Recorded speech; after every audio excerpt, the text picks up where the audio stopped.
Uh, Finally and importantly, Dr. Dilip Nachane. I had the pleasure of overlapping with Dr. Nachane while he was director of IGIDR. I came in as governor, one of the most erudite academics in monetary economics. And I'm glad to know that he's now Chancellor of the Manipur University, Professor Nachane. Thank you.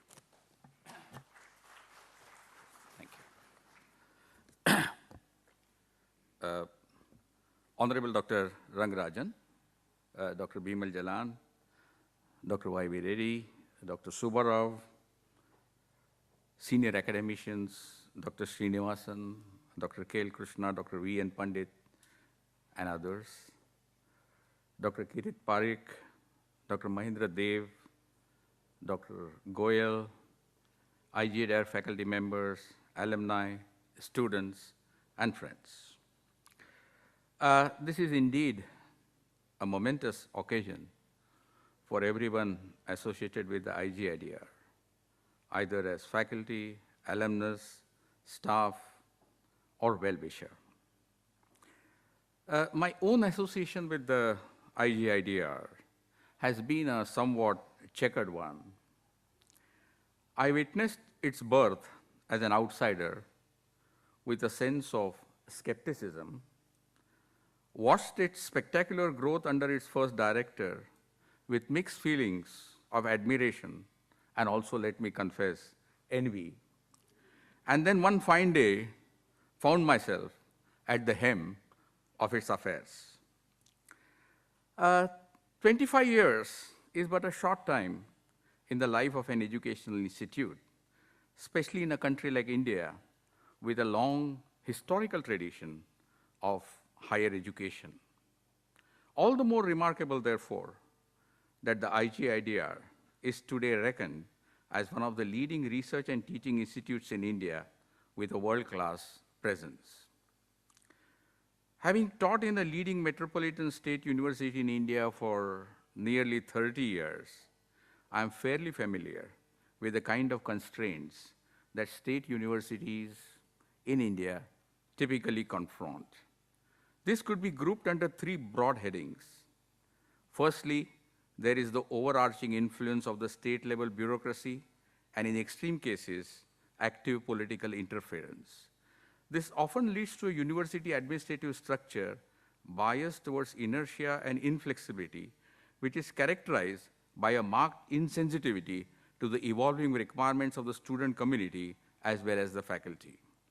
Secondly, decision-making in universities pertaining to both academic and financial matters vests with bodies, a substantial number of whose members are elected from broad constituencies with little understanding of academic matters. In such a system, both syllabus modernization and examination reform become natural casualties. Thirdly, most state universities have an elaborate maze of conditionalities circumscribing collaboration possibilities with industry or private funding agencies. Thus, universities have limited possibilities of generating their own resources and are in perennial dependence on state funding. I want to make it absolutely clear that in making these criticisms, I am not being ungrateful to the university where I taught for a major part of my career.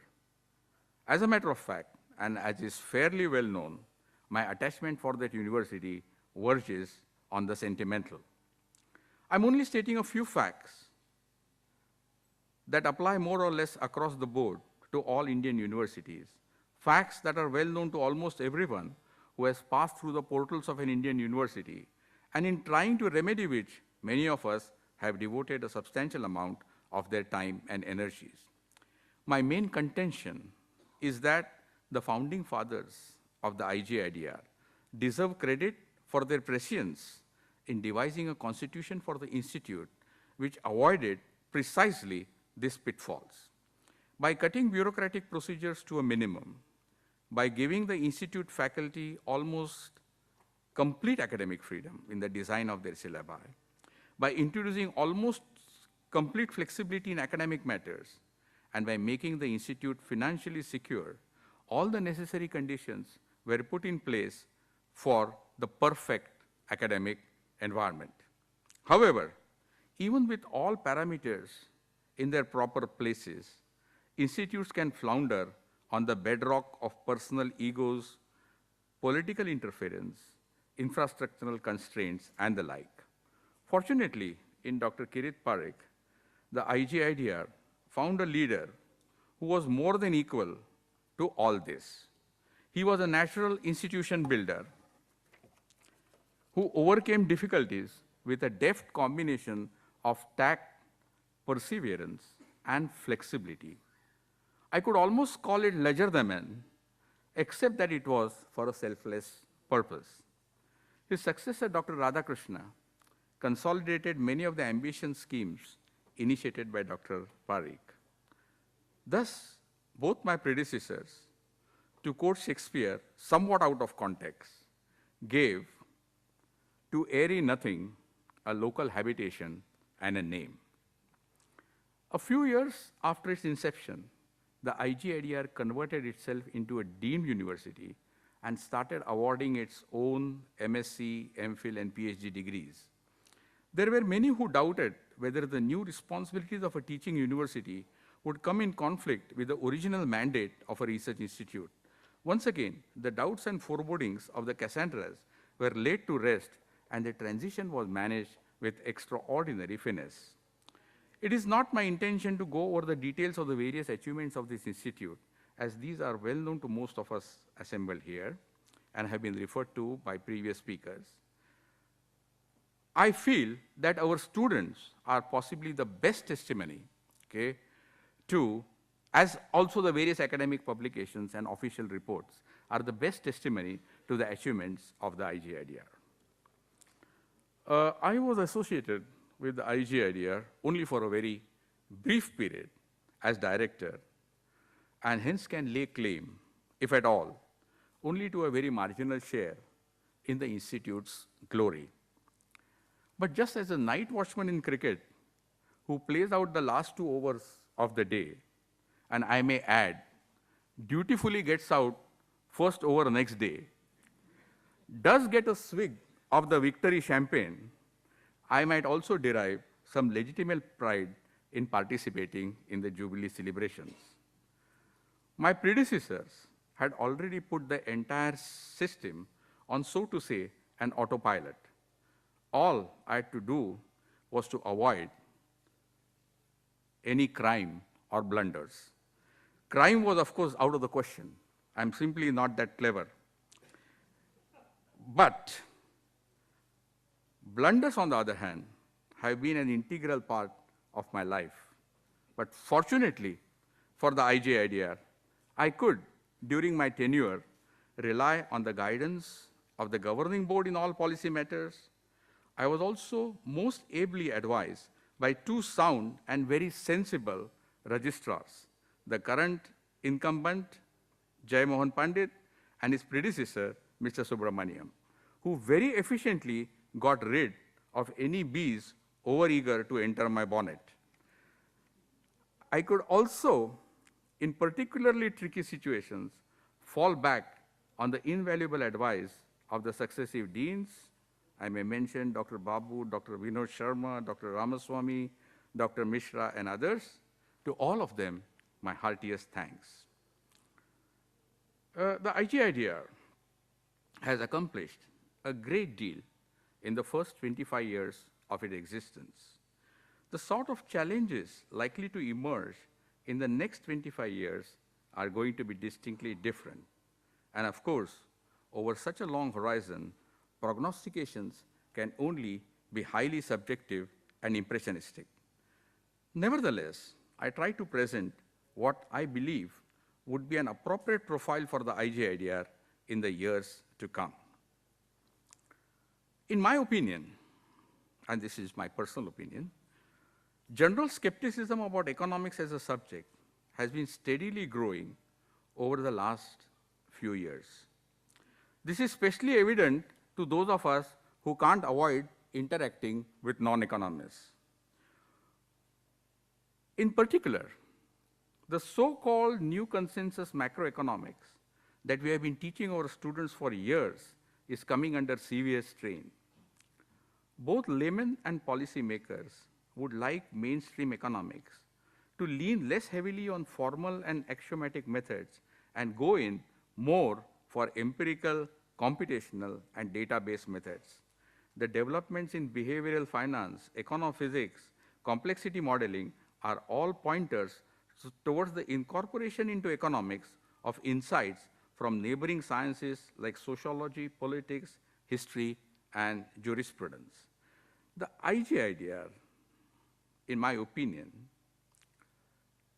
could therefore focus its future recruitment policy on bringing on board expertise in these areas. This may have to be accompanied by a pluralistic approach to the teaching of economics, especially macroeconomic theory.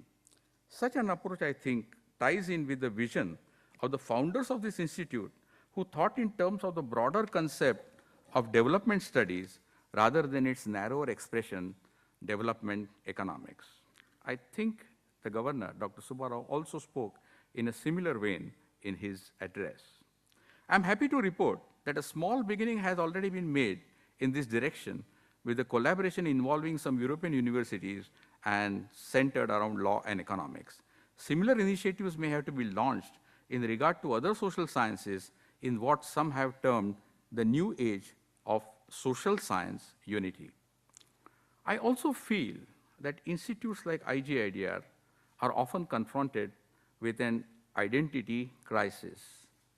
They have occasionally fallen into the temptation of looking at other institutes, other peer institutes in India as competitors, and to emerge as some kind of a winner on criteria which are neither objective nor relevant to the Indian realities.